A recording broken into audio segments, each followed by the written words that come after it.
Le GAL du pays Cisteronnet-Buëch a un programme leader donc, depuis 2007 autour de deux grands axes que sont à la fois le développement économique raisonné et un chapeau service.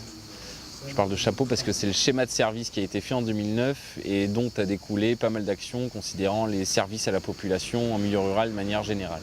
Le titre du GAL, c'est un éco-territoire en marche et on a voulu décliner cette marque territoriale, c'est un peu ça. Donc à la fois sur les services pour promouvoir une accessibilité optimale aux services publics et autres en milieu rural, et un axe sur le développement économique axé sur l'éco-territorialité.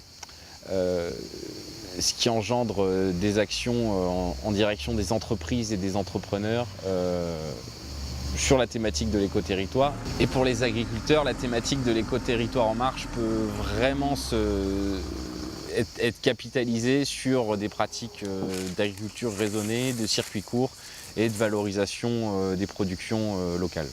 Alors, le projet de coopération International Market for Local Products est né de l'initiative d'un GAL hollandais, suivi par deux GAL de la région PACA, que sont le GAL du Pays d'Inois et le GAL Hauts-de-Provence-Luberon. Au départ du projet, le GAL du Pays Cisteronnet-Buëch n'était pas dans le projet. Et dans le même temps, on a été sollicité par des producteurs et des agriculteurs locaux qui étaient en réflexion sur une dynamique de groupement de producteurs pour des points de vente collectifs.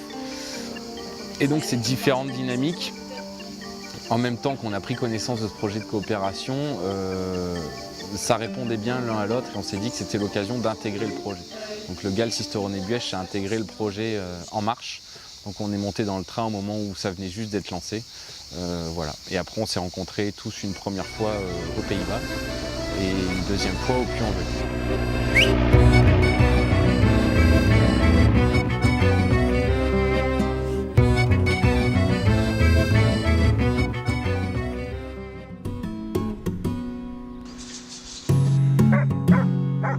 Alors ce déplacement aux Pays-Bas, à titre personnel, a été vraiment très enrichissant.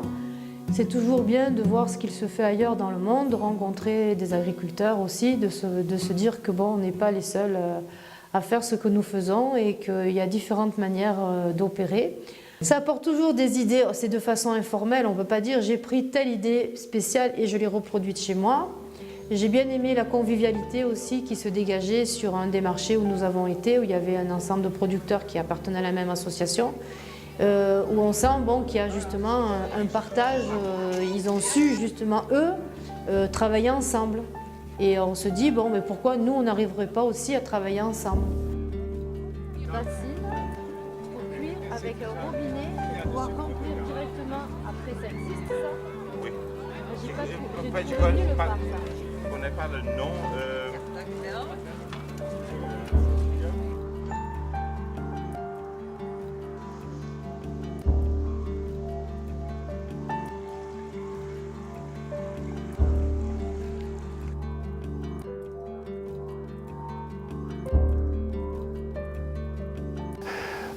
Cette rencontre m'a paru extrêmement importante à divers titres.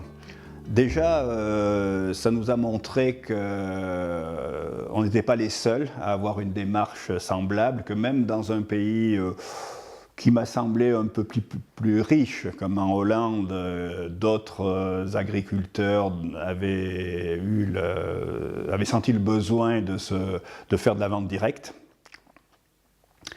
Donc déjà, on n'est pas seul, et s'ils le font, c'est que c'est important et intéressant. L'autre intérêt que j'ai vu, c'est un échange de méthodes, de réflexion. Chaque fois qu'il y a échange, c'est toujours intéressant pour tout le monde, parce qu'on a toujours à s'enrichir des échanges avec les autres, de toute façon.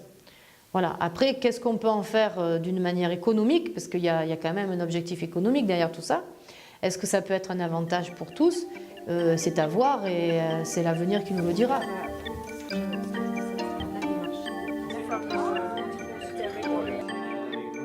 Ce on s'est dit, avec ce projet de coopération, étant donné qu'on avait, nous, localement, des producteurs en réflexion sur des dynamiques émergentes, sachant que le projet de coopération, le but du projet de coopération était d'organiser des grands marchés internationaux sur la thématique des produits locaux, et dans l'idée que ces différents agriculteurs de pays différents et d'horizons différents se rencontraient pour comparer et mettre en balance leurs différentes méthodes de commercialisation, en circuit court ou pas.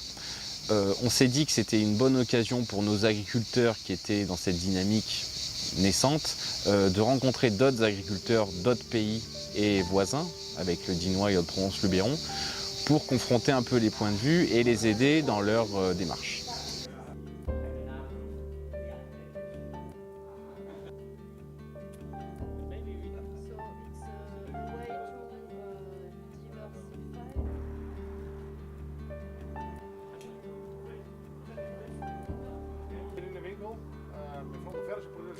Le petit marché de Nico est une formule que j'ai trouvée intéressante, qui n'était pas tellement développée chez nous, ce qui fait que je n'ai pas un avis encore bien définitif là-dessus, parce que j'ai trouvé la formule web, commande par le client, me semble très intéressante. Mais ça ne m'a pas gêné, mais j'ai trouvé des produits tout à fait commerciaux, bien que bio dans sa boutique. Ce n'est pas une boutique de producteur, c'est un commerçant très bien qui achète, qui revend des produits. C'est certainement intéressant pour les producteurs. Tous les producteurs ne peuvent pas faire de la vente directe. Mais ce qui m'a un petit peu gêné, de trouver des produits que l'on trouve dans d'autres types de boutiques. Mais c'est très, très minime. Alors les produits bio sur Adelden, dans cette petite boutique, l'idée est bonne. Après, il faut déjà replacer le bio dans les différents pays, parce que les normes en agriculture biologique ne sont pas les mêmes en France que dans d'autres pays, même si certaines choses tendent à se rapprocher, on en est encore loin d'une harmonisation européenne. Alors ça, c'est le consommateur, il faut bien qu'il soit averti justement que lorsqu'il achète du bio français, il n'achète pas la même chose si c'est du bio des Pays-Bas par exemple. Il me semble que nous en France, on est déjà bien avancé sur cette question du bio. On a été un peu plus loin dans nos engagements, dans le respect d'un cahier des charges qui est quand même assez élaboré. Et je crois que le consommateur ne se rend pas toujours compte justement de cette démarche que fait l'agriculteur lorsqu'il s'engage dans le bio.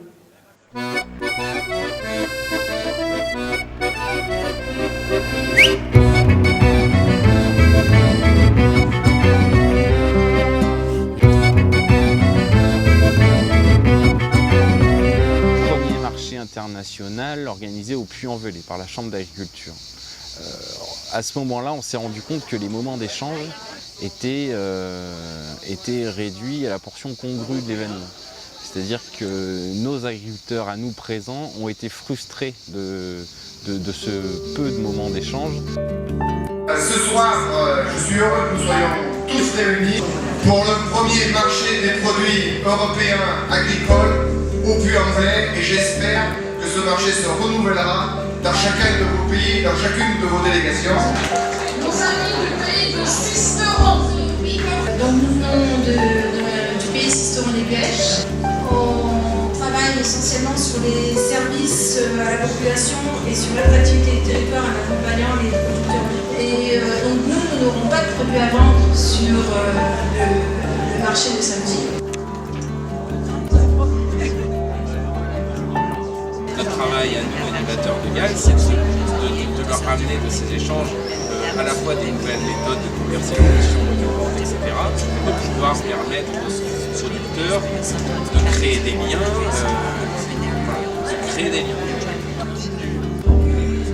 à faire ces actions ensemble. Il faut, je pense, qu'il y ait une réflexion qu'on puisse créer quand ces pays sont en lien, et qu'on ait des ateliers où on essaye de... Au Puy-en-Velay, ce qui s'est passé sur le projet de coopération là, international, moi je trouvais intéressant la vitrine, puisque différents Galles sont venus présenter, ils étaient nombreux, présenter leurs produits, voilà.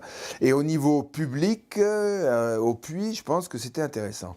Mais là, où j'étais un peu frustré, et où je le suis toujours, c'est qu'on n'a pas eu de rencontre, et après, on n'a pas eu de rencontre. Il aurait fallu... Ça, c'était la partie extérieure.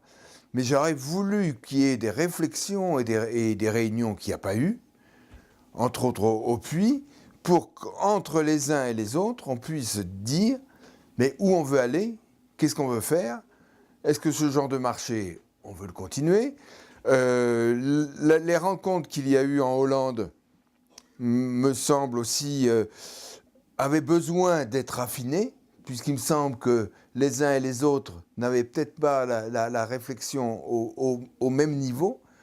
Donc il faut qu'on s'entende déjà sur ce qu'on appelle la vente directe, sur ce qu'on appelle les produits locaux. Hein, parce que quand on voit la Hollande, d'après, moi j'y étais pas, hein, mais d'après ce que l'on sait, c'est des produits qui sont excessivement transformés, qui ne sont pas des produits, presque des produits industriels. Donc eux, ils ont un problème de commercialisation. Donc c'est pas forcément au même niveau que le petit éleveur de fromage de chèvre de Corrèze ou des Hautes-Pyrénées. Donc il faudrait déjà s'entendre des uns et les autres sur ce qu'on veut faire en commun. Hein, on n'est pas là pour créer aussi... enfin, on est peut-être là, j'en sais rien, mais pour créer sur Internet un grand site de vente de nos produits de par le monde. Il y a aussi cette discussion un peu écologique sur le transport. Donc, est-ce qu'il faut qu'on vende nos produits aux États-Unis ou ailleurs, alors que c'est transporté en avion, enfin bon.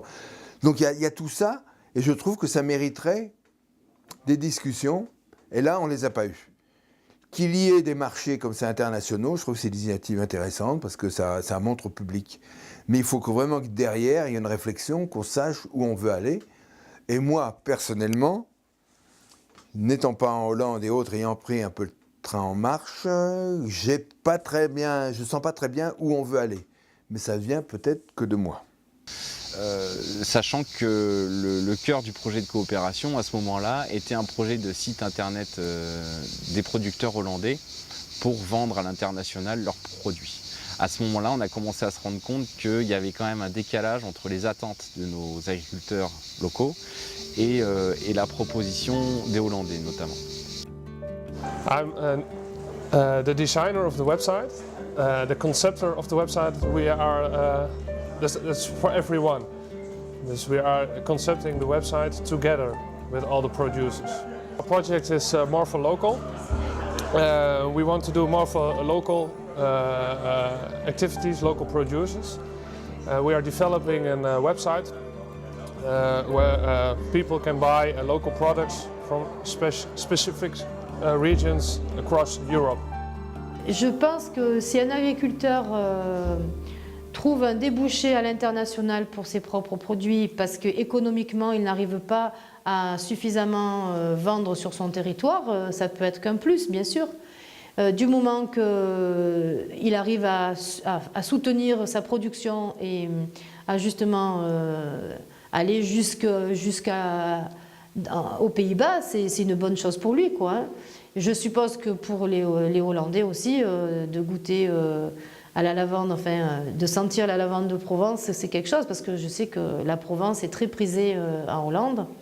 Donc ils doivent être ravis de trouver ce type de produit. Et tant mieux si un producteur local arrive à trouver ce débouché, ça veut dire qu'il produit suffisamment pour pouvoir en envoyer jusque là-bas. Voilà. Alors j'ai encore pas réfléchi au fait de proposer des produits de la communauté européenne sur mon exploitation. Par contre, je propose déjà des produits de mon terroir et de France, puisque bon, par exemple, pour les savons lait d'ânesse que je vends dans ma boutique, je travaille avec quelqu'un qui n'est pas du tout de mon territoire, mais qui est de l'autre bout de la France, parce que c'est le seul pour l'instant que je connaisse qui travaille en lait d'ânesse bio, en lait d'ânesse frais, de 12 à 12% pour les savons, et en commerce équitable pour le copra à l'huile de palme. Donc c'est assez exceptionnel, et c'est pour ça que j'ai accepté de travailler avec lui, parce que ça correspond à mes engagements. Maintenant, si vraiment sur mon territoire je ne trouvais pas un produit et que j'ai la demande de la clientèle qui vienne à mon point de vente pour ce produit-là, peut-être je le chercherai. Mais dans un premier temps, je ne me vois pas sur l'exploitation vendre un produit européen, sachant qu'il y a déjà la notion de terroir qui est liée à la visite des clients chez nous, c'est déjà qu'ils y trouvent les produits de la ferme, dans un premier temps. Et ensuite, s'ils ne trouvent pas les produits de la ferme, c'est des produits liés à l'activité. Alors après, aller vendre, je ne sais pas moi, des tulipes naturalisées, je dis n'importe quoi, de Hollande chez moi, je ne sais pas si c'est un plus pour l'exploitation, quoi. Voilà. Je pense que le projet a quand même servi aux producteurs locaux de se rendre compte de ce qui pouvait se faire ailleurs et à côté, et du coup de relativiser leur état d'avancement à eux. Et ça a au moins pu servir à ce qu'eux puissent prendre de la distance par rapport à leur propre dynamique. Il y a eu effectivement un décalage entre les différents territoires, et ne serait-ce qu'entre les GAL français qui travaillaient sur la question. Il se trouve que sur le Pays d'Inois et sur le Pays Hauts-de-Provence-Luberon, ils travaillent sur la question des circuits courts et des producteurs depuis assez longtemps. Au Puy-en-Velay aussi, parce qu'ils ont une chambre d'agriculture très dynamique. Sur le territoire du Pays Sisteron-et-Buège, c'est une dynamique qui est vraiment émergente. C'est-à-dire que il commence à y avoir des réflexions sur ces groupements de producteurs, etc. Il n'y a jamais eu de dynamique territoriale avec une volonté politique d'entrer dans cette thématique-là. Et c'est pour ça que nous, on était un peu en décalage, c'est-à-dire qu'on était vraiment au début, quoi. Et que du coup, nos attentes se sont révélées en décalage par rapport aux attentes des autres territoires sur ce projet de coopération spécifique. Ce qui ne veut pas dire qu'on arrête de travailler sur la question. Les producteurs, les agriculteurs du territoire sont toujours dans une dynamique. Et heureusement, la fin du projet de coopération n'a pas sapé la dynamique du territoire, ce qui serait difficile. Mais ce décalage était plutôt d'ordre structurel d'un territoire à l'autre et pas forcément d'un positionnement intellectuel ou politique. Le programme de coopération, du point de vue que de toute manière, il y a un échange entre deux territoires qui sans ça ne se seraient pas rencontrés, rien que de ce point de vue-là, ça peut apporter que du positif.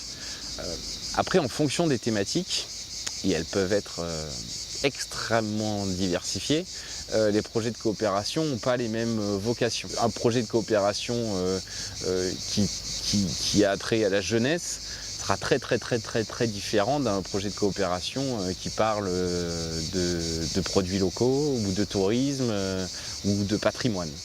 Donc les projets de coopération, en ce sens-là, apportent que du plus. Il y a une deuxième chose sur les projets de coopération. En début de programmation, les autorités de gestion, la DRAF, l'État et la région, nous ont fortement incités à s'inscrire avec volontarisme dans ces projets de coopération, en sous-tendant que ça aurait une importance sur les candidatures des prochaines générations de fonds européens, et donc 2014-2020. Sans être une obligation, c'était une injonction quand même assez puissante de s'inscrire dans des projets de coopération. Ce qui semble totalement logique du point de vue de l'Europe pour l'intégration et la diversité des projets et les liens, les interactions qu'il peut y avoir entre différents États membres.